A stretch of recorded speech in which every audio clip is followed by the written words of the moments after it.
हर हर गंगे, बोलो गंगा मैया की जय, बड़े हनुमान जी की जय। नमस्कार साथियों, हिंदू राष्ट्र 3.0 पे एक बार फिर से हिमांशु मिश्रा आप सबके लिए पिछली कहानी का पार्ट 2 लेकर आ गए हैं। बहुत ही दिलचस्प कहानी है, माँ गंगा की महिमा और तीर्थराज प्रयाग का गोद। ये अगर कोई गया है माँ गंगा से सच्ची मनोकामना मांग के और मन से मनोकामना मांगा है, तो माँ गंगा ने उनकी मनोकामना को पूर्ण किया और तीर्थराज प्रयाग ने पग पग डग डग पे उस व्यक्ति का साथ दिया और बड़े हनुमान जी का आशीर्वाद रहा है। और अक्षयवट, जिन्होंने मुगलों का आतंक देखा, अंग्रेजों की गुलामी को देखा, सब कुछ देखा, आज अक्षयवट अपने स्वर्णिम दिनों में प्रयागराज में विराजमान है।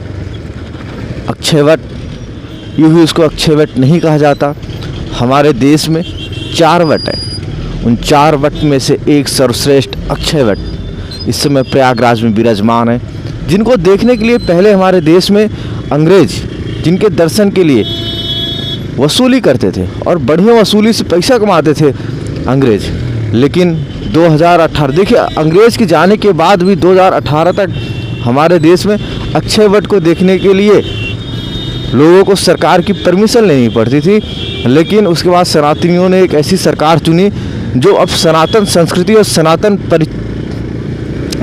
सनातन परिचय को जानने के लिए कुछ भी नहीं देना पड़ता, लोग अपने आप खुलेआम हर एक जगह जा रहे हैं।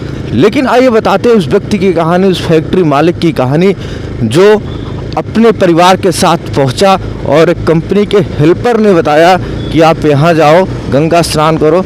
आइए बताते हैं। देखिए, वो गंगा स्नान करते हैं। गंगा स्नान के बाद गंगा जी में दीपक जलाते हैं।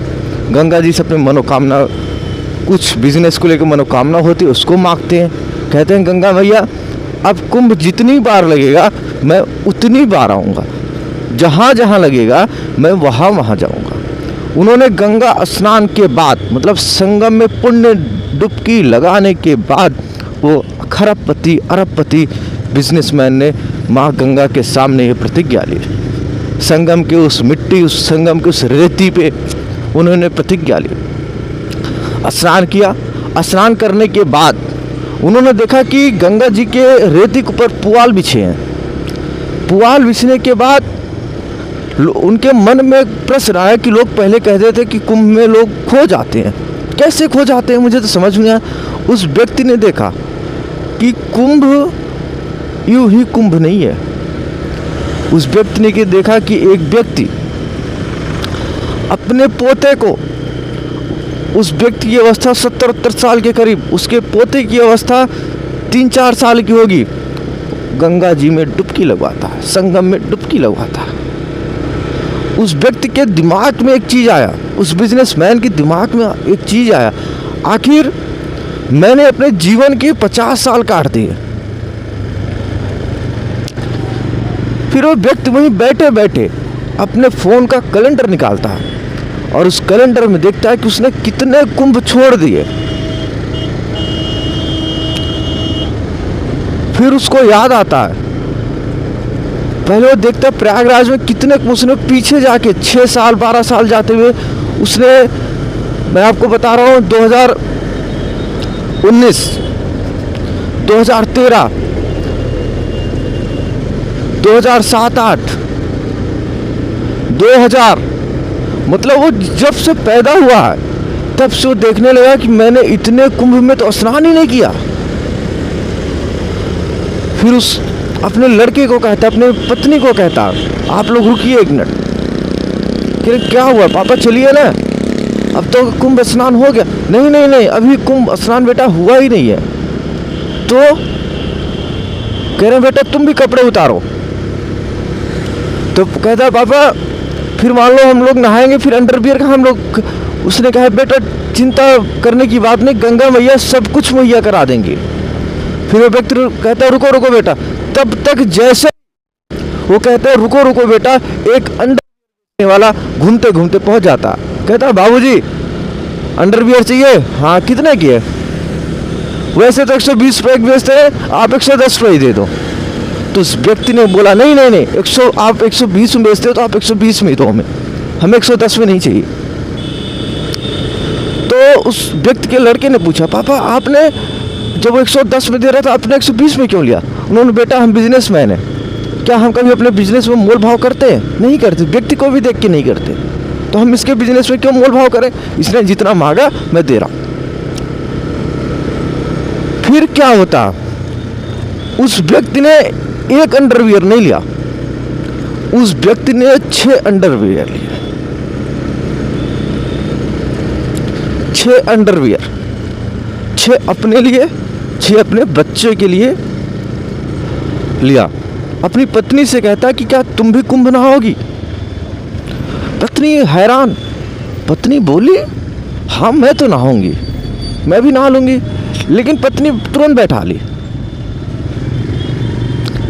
कि ये बताओ, अभी तक तुम कह रहे थे जल्दी जल्दी नहा के चलो, ये मीटिंग है, वो मीटिंग है, फलाना मीटिंग है, हमें यहाँ जाना है, वहाँ जाना है, आखिर ऐसा क्या हुआ तुम कह रहे हो कि अभी और नहाना है? उसने व्यक्ति ने बताया कि मेरी उम्र 50 साल है, मैंने लगभग जितने कुंभ छोड़े हैं प्रयागराज के, उन सब कुंभ को मैं नहाऊंगा। पत्नी हैरान, ये क्या बोल रहे हो? उसने व्यक्ति ने बोला हाँ, मैंने जितने कुंभ अभी तक नहीं नहाए हैं जीवन में, वो सारे कुंभ में 5-5 डुबकी में लगाऊंगा, सब कुंभ के नाम पे। बेटे से कहा बेटा तुम भी डुबकी लगाओ, और पत्नी से बोला तुम भी डुबकी लगाओ, और हम यहाँ से 5 दिन के बाद चलेंगे। बेटा कहता है पापा मेरा स्कूल। पत्नी कहती है मुझे यहाँ जाना है, वहाँ। उसने बोला कहीं किसी को कहीं नहीं जाना, सबको माँ गंगा की गोद में बैठ के सारे काम करने हैं। सब हैरान, दोनों बच्चे और पत्नी दोनों हैरान। आखिर जो व्यक्ति, जब हम पूजा करते थे, जब मंदिर जाते थे, कहता था ऐसा कुछ नहीं होता, बस भगवान की पूजा कर लो, हाथ पैर जोड़ लो, चलो। आज वो व्यक्ति कह रहा है कि मैं जब से पैदा हुआ तब से रहूंगा। तो व्यक्ति लगातार 5 दिन और पर डे 6 कुंभ की बारी को लेके डुबकी लगाता है। इस कुंभ में 5 डुबकी लगाया था, इस कुंभ में 5, इस कुंभ में 5, ऐसे करके वो व्यक्ति डुबकी लगाते चला गया। जब नहा वहा के निकलते हैं, थोड़ी बाहर की तरफ चलते हैं, देखते हैं विकलांग जिनके हाथ पैर कटे हुए अंधे बैठे रहते हैं। फिर बाबा जी एक आ जाते हैं,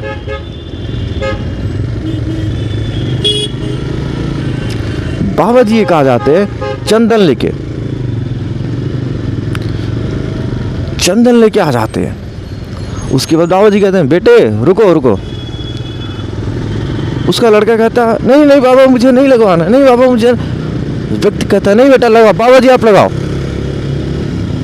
बाबा जी लगा देते बेटे को भी, और त्रिपुंड बना देते हैं बेटे और उसको, और पत्नी को एक छोटा सा टीका लगा देते हैं।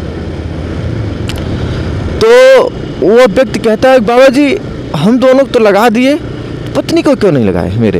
उन्होंने बोला नहीं बेटा ये स्त्री हैं, हम इन्हें टीका ही लगाते हैं। तो व्यक्ति बड़ा हैरान, बड़ा अचंभित, आखिर जो व्यक्ति हमें त्रिपुंड लगा रहा, हमारे गले में लगाया, हमारे कानों में लगाया चंदन, आखिर वो व्यक्ति मेरी पत्नी को सिर्फ माथे पे छोटा सा टीका क्यों लगाया? पहले तो हाथों में लगा रहा था। वो बहुत परेशान हुआ, इतना परेशान हुआ व्यक्ति। फिर उसने गूगल सर्च किया, गूगल में उसने पढ़ा, बड़ा हैरान हुआ। फिर वहीं से धीरे धीरे वो शिविरों में पहुंचना शुरू कर दिया। महामंडलेश्वर जो हमारे जगत गुरु हैं, जो हमारे पीठाधीश हैं, विद्वान हैं, उनके पास वो व्यक्ति 5 दिनों तक घूमता रहा, देखता रहा। फिर इस व्यक्ति को खबर आती है स्टीव जॉब्स की पत्नी आई हुई है। उस व्यक्ति को खबर मिलती है कि अडानी भी आने वाले हैं। उस व्यक्ति को खबर मिलती है कि बड़े बड़े अभिनेता आने वाले हैं। तो व्यक्ति एकदम शांत चित्त पत्नी से कहता है देखो हमने अपने जीवन के कितने साल ऐसे गुजार दिए, हम आधुनिकता के चक्कर में सत्य को भूल गए। व्यक्ति बोला कि हम कितने भाग्यवान हैं कि हम ऐसे धर्म में पैदा हुए हैं जहाँ पे स्त्री को हम छू भी नहीं सकते, पराई स्त्री को। तो तब तक गीता बेचने वाले लोग आ गए, गीता, श्री रामचरितमानस और बड़े बड़े ग्रंथ। तो लड़का कहता, मम्मी पापा तो पूरे भक्ति में आ गए, अभी तो कह रहे थे बेटा बिजनेस है, बेटा ये है, बेटा वो है, बेटा ये है, फलाना ठिकाना। मम्मी बार बार मम्मी कहती, हाँ बेटा बात तो तू सही कह रहा, अब तेरे पापा ही जाने आगे इनके मन में क्या है, क्या करना है। तब तक बेटा कहता, लगता है मम्मी जैसे IITN वाले बाबा अभय सिंह ने संन्यास ले लिया ना, कहीं पापा संन्यास ना ले लें। उसने बोला नहीं नहीं बेटा ऐसे नहीं बोलते। उसने बोला मम्मी जिस हिसाब से पापा भक्ति में लीन हो रहे हैं एकाएक 5 दिन में इतनी भक्ति में लीन, समझ में नहीं आया। मम्मी कहती है बेटा ये पता लगाओ इनको भक्ति की लाइन में लाया किसने। तो वहीं वो बैठे थे, कहते हैं तुम्हें नहीं पता, हम सत्य के मार्ग से बहुत दूर थे। हम जिसको सोचते थे कि ये सामान्य सा व्यक्ति है, हम जिसको सोचते थे कि ये बस यही काम करेगा, 7-8 हज़ार रुपये कमाएगा चला जाएगा, उस व्यक्ति ने मेरी जीवन की आंखें खोल दी। उस व्यक्ति ने सब कुछ बदल दिया। वो व्यक्ति कहता है, वो बिजनेसमैन कहता है कि अब मैं अपने फैक्ट्री में मंदिर बनवाऊंगा। तो समझ में नहीं आता, उसकी पत्नी झल्ला उठती, अरे बस भी करो कि फैक्ट्री में कम वो मंदिर बनवाओगे, ये कराओ, छोटी सी मंदिर बनवा देना। उसने बोला नहीं, हम फैक्ट्री में मंदिर बनवाएंगे और एक बहुत अच्छे पंडित को रखेंगे। तो उसने बोला आप यहाँ आए हो तो एक बार बात कर लो किसी पंडित से। इसलिए नहीं, हमारे पास पंडित है, जिसने मुझे ज्ञान का रास्ता दिखाया वही हमारे मंदिर का पंडित होगा। अब भाई साहब पूरा माहौल बदल गया। पत्नी और बेटे बड़े असमंजस की स्थिति में, अब करें तो क्या करें, पत्नी और लड़के दोनों असमंजस में। पत्नी बोली ठीक है अभी चलो। तब तक श्री रामचरितमानस और गीता बेचने वाले आ जाते हैं, बड़ा सट्टिका आते हैं तो बड़े फर्राटेदार इंग्लिश बोलते हैं। तो लड़का कहता है मम्मी देखो कितना बढ़िया इंग्लिश बोल रहे हैं। मम्मी बोली हाँ बेटा यहाँ सब पढ़े लिखे लोग होते, आपने देखा ना कैसे कितने IITN हैं, कितने क्या है। हाँ मम्मी। वह बिजनेसमैन कहता है ये किताब कितने की है। तो अडानी ग्रुप की तरफ से फ्री में बुक्स बांटी जा रही गीता। उन्होंने बोला है फ्री है, उन्होंने बोला ये फ्री है। तो ये बड़ा बहुत चक्कर, गीता जैसी किताब को फ्री में बांट रहे हैं, क्यों बांट रहे हैं। जो गीता प्रेस के लोगों ने, अडानी ग्रुप के लोगों ने जो चीज़ें बताई, वो व्यक्ति बहुत चक्के हो गया, सिहर सा गया एकदम। वो पागल, क्या करें समझ में नहीं आ रहा उस व्यक्ति को। व्यक्ति एकदम चुपचाप सन एकदम बैठा, खड़ा का खड़ा रह गया। उन्होंने उस व्यक्ति ने बोला जो बेचने, आपने कभी गीता पढ़ी है? आपको गीता का एक श्लोक भी आता है? आपकी उम्र 50 साल के करीब हो गई, आपको गीता के बारे में नहीं पता? आपको तो ये भी नहीं पता होगा कि कर्ण को किसने मारा, अर्जुन के रथ पे कौन बैठा था, आपको तो ये भी नहीं पता होगा। तो उस व्यक्ति ने बोला नहीं हमें ये सब नहीं पता है, मैंने आज तक कभी गीता पढ़ी नहीं। तो बोला कि आप जीवन में फिर किया क्या, जब आपने गीता नहीं पढ़ा तो आपने अपने जीवन में किया क्या। तो बिजनेसमैन बड़ा चुप एकदम शांत, आप बोले तो क्या बोले। फिर उसने बोला आपने तो सिर्फ भगवान राम को भी नहीं जानते होंगे, आप अयोध्या भी नहीं गए होंगे, फिर तो मथुरा गए आप कभी नहीं, अयोध्या नहीं, काशी नहीं, तो आप यहाँ कैसे आ गए। फिर तो आपका जीवन बेकार है, आपने जीवन कुछ कमाया नहीं है। वो बिजनेसमैन पूरी तरीके से अंदर से टूट जाता है। फिर कहता लाओ लाओ हमें गीता दो। वो कहता नहीं, जब आपको भगवान के बारे में पता ही नहीं था, आप गीता पढ़ के करोगे क्या? आप ले जाके ऐसे फेंक दोगे तो हमारे पुस्तक का अपमान हो जाएगा, हमारे प्रभु का अपमान हो जाएगा, हमारी गीता का अपमान हो जाएगा। व्यक्ति कहता नहीं, मैं आपको गंगा मैया की कसम खा के कहता हूँ,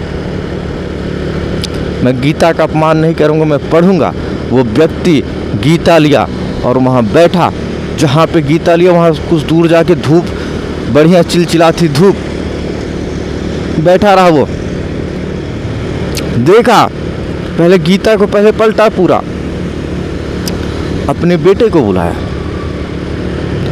कह रहा मैंने अपने जीवन में जो कुछ खोया है बेटे वो तुम्हें नहीं खोना है। मैंने तेरे लिए कारोबार खड़ा कर दिया, सब कुछ खड़ा कर दिया। अब मैं पहले गीता पढ़ूंगा। अब हम लोग यहाँ बैठ के गीता पढ़ते हैं, थोड़ी चीजें पढ़ते हैं। तो उन तीनों ने 3 पुस्तकें ली, तीनों ने 3 पुस्तकें ली और तीनों ने पढ़ना शुरू किया। और वो 5 दिन तक एक होटल में ठहरे। वो किसी शिविर में गए थे तो उन्हें पता लगा कि इस मुहूर्त में स्नान करना चाहिए, ये दान करना चाहिए, ये सब कुछ करना चाहिए। तो वो 5 दिन, वो मतलब वो तीनों 5 ऐसे वहाँ पे रहे जैसे प्रयागराज उनका घर, माँ तीर्थराज प्रयाग में उनका घर और गंगा मैया उनकी माँ है। इस तरीके से वो रहे, बेहतरीन तरीके से वो रहे।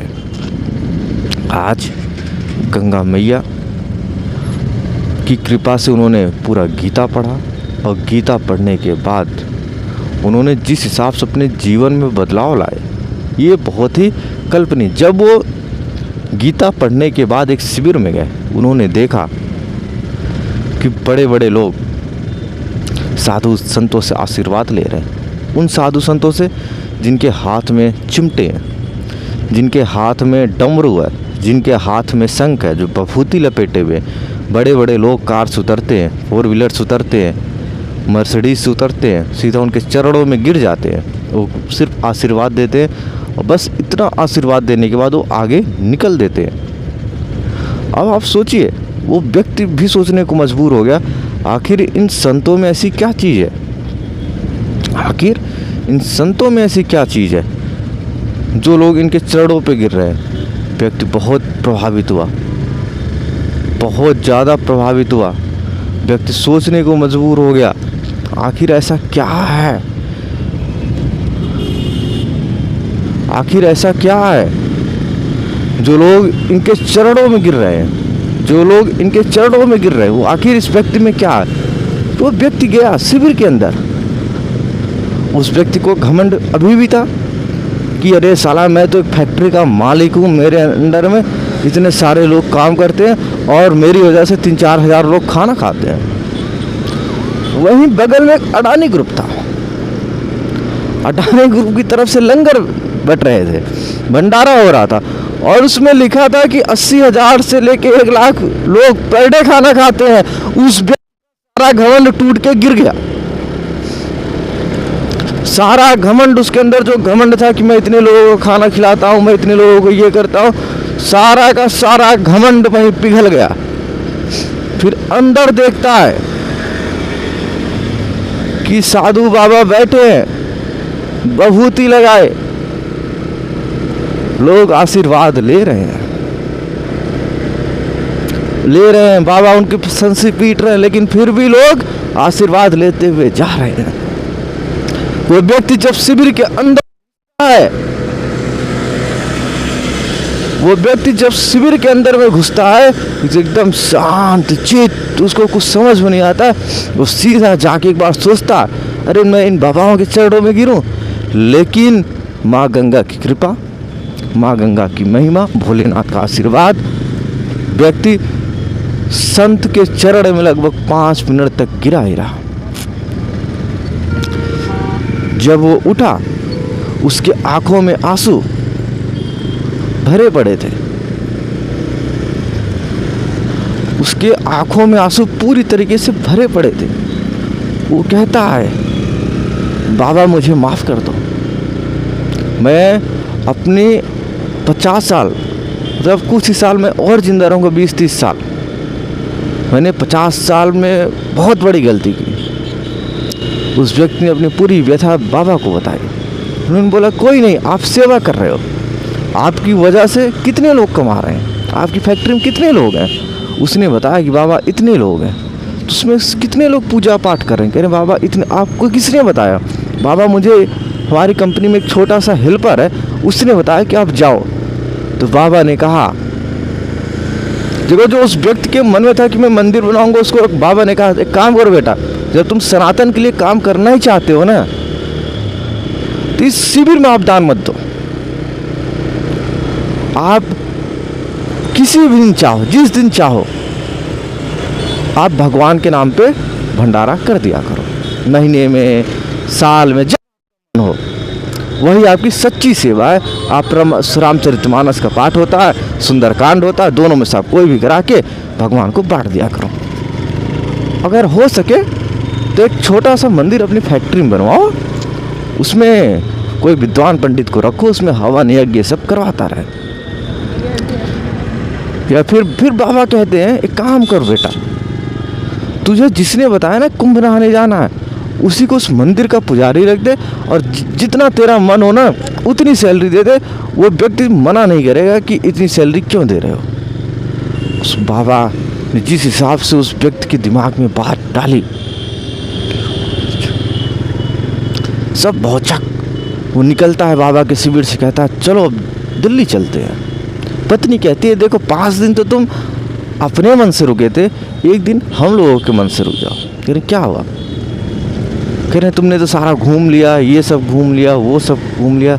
उसने बोला नहीं, थोड़ा दूसरी साइड चलते हैं, अभी तो हम लोग इस संगम, यही सब सेक्टर, शिविर, यही सब घूमे, होटल से यहाँ आज चलते हैं, अरेल घाट चलते हैं, नए ब्रिज देखते हैं, ये सब जो लाइटें, आज चलो ये सब देख लेते हैं।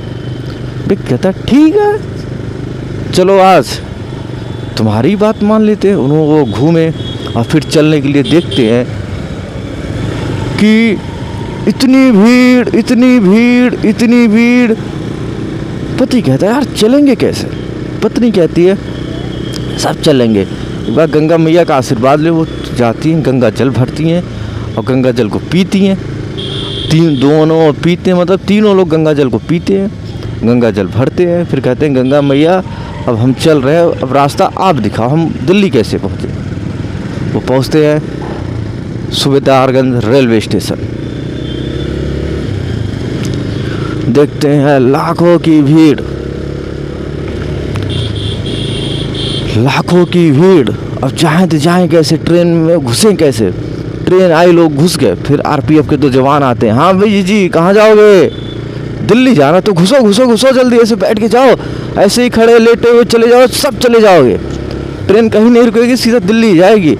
अच्छा जी। वो दोनों प्राणी अंदर घुसते हैं, अंदर घुसते जैसे ही घुसते हैं, ट्रेन चलती जगह बनना शुरू हो जाता, वो बैठते हैं, दिल्ली आते हैं। दिल्ली आने के बाद अपनी फैक्ट्री में जाते हैं, फैक्ट्री जो प्रसाद लिए रहते हैं, प्रसाद को बांटते हैं, और फिर उनके कंपनी में जो हेल्पर रहता है उसको बुलाते हैं, बातचीत करते हैं।